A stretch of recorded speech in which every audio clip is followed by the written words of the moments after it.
Welcome to my little corner of the internet. This discussion is going to be about comics and what we can learn from them. I accidentally found out that the library of Zurich has a few French comics and some excellent ones. They don't have the basic pop culture one that everybody reads, but they have the integral of Incal from Jodorowsky and Moebius. Moebius is considered a genius of the 80s and 90s comic scene in France, and Jodorowsky is a great storyteller. They bounded together in what is considered a masterpiece, Incal. Incal follows kind of a loser guy called John Difool, who is like a low-rank detective. So he's doing some low-rank detective work, and he has this bird that's really a basic bird, in his world like a beton bird. And accidentally, he is given Incal, which is a tiny shiny triangle that speaks. And he has to reunite Incal with a dark Incal, so he has the one for light and he needs the one for darkness to re-equilibrate the universe. And he has to do that because a group of technicians are using technology to bring darkness into the universe. And it's a series of albums that has been republished and integral, and it goes through many themes that were current in the 80s. And what really impressed me is that they are still to an extent current today. So for example, he lives in a city that is underground where there is never any sunlight, where like working class and middle class people live. And the elite lives in a floating vessel above the rest of the crowd, and they do all kind of silly things. Things the Hunger Games, right? Everybody has nice clothes, they enjoy nice foods, and they are like in pretty places. And the head of everything reincarnates himself from like a obese, old,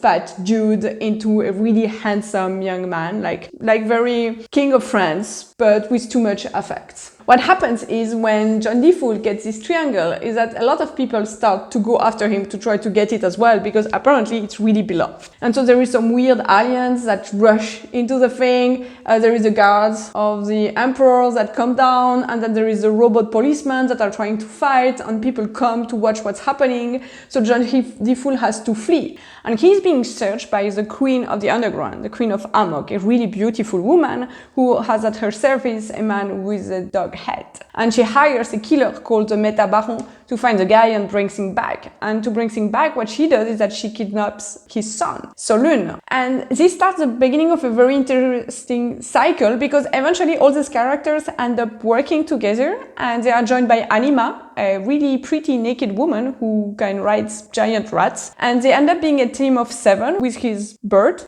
traveling around the universe. And you see several teams coming on. So for example, the universe is actually directed by a council, a bit Star Wars style council, right, with representatives of the different eras, and it's divided into castes. So you have the elites, you have the working class caste, and they are fighting because they disagree, and everybody is being ruled by a giant 2-person fetus into an egg that gives orders. At the beginning, it's more of a story about darkness and lightness and combating technology, but as it goes on, they also bring themes about democracy. So for example, you have a young idealistic guy who is helped by other young and pretty people, and he has women with him, because good people don't have just guys with them, they have women, and they want to bring democracy. So they want to take out the elite class. And because that's not good, they get sent to the prison planet that's just made of water. And this is actually one of my favorite parts of the books, is that the planet is really incredible. They use these kind of sea creatures as protection to evolve the planet, so people don't actually die, but they kind of live underground in the cities that they made, and it's all built with prisoners. But it means that there is a lot of smart people, and there is a lot of willingness to help them escape and fight the technocrats who are trying to bring darkness onto everything.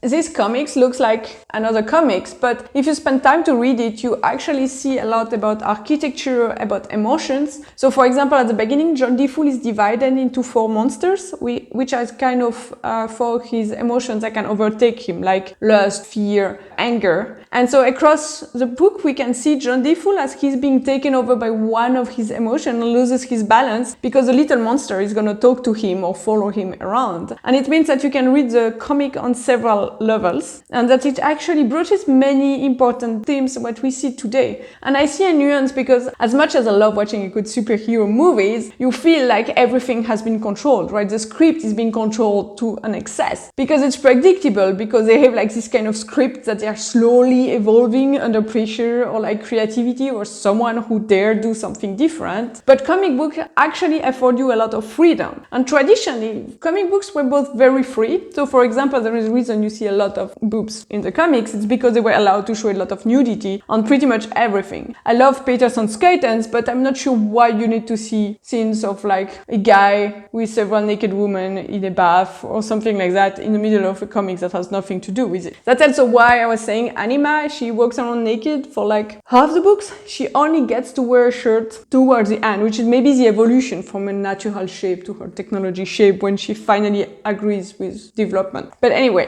back to the thing. And I feel like when we talk about comics, we often talk about whatever the last publications that being promoted by the big publishers, but actually there's a lot of value in some other things. And that's why I want to read more books and more comics, and I'm going to talk about them to you. So I want to do reading challenges that are going to come up like 7 comics in 7 days and give you my feedback on them. I might be counting boobs because one thing that's really funny about 20th century comics is that they're almost all written by men, complete boys clubs, and they have a tendency to completely ignore the existence of women.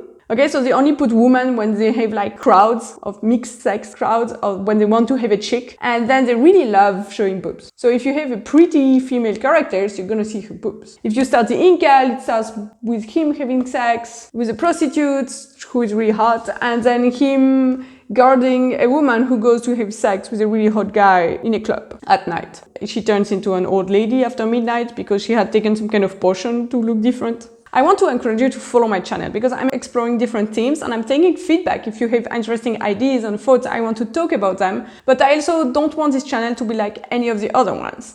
And one thing I like is comics. And I think they're a great way to bring different subjects because the author is basically free to do whatever he wants. There is very little limits once a commission is done, as long as it's good. And so you get very basic stuff, you get bad stuff, you get sexy stuff, but you also get incredible composition. And this is one of those. It's really worth watching. It's already 30 years old or something like that, but it hasn't aged so well. You feel that we don't do that style of drawings anymore, and some of the themes would be handled slightly differently, but otherwise it's drawn as a cycle, and that makes it very interesting to do. It's actually designed from start to finish as a kind of loop. So you could start reading it again from the beginning, and probably if you do that, you pick up other themes. Because as I said, Jorodowsky is really good. It's a masterpiece, which means he went several levels deep and they really studied the things. I put images in this video and you can see that the scenes are very well worked. It's not just random comics or like the web comics, you know, that have 3 panels, always repetitive and always with a bit of a sarcastic comment at the end. That's actually art. Thank you so much for watching, and I'm gonna see you in the next video.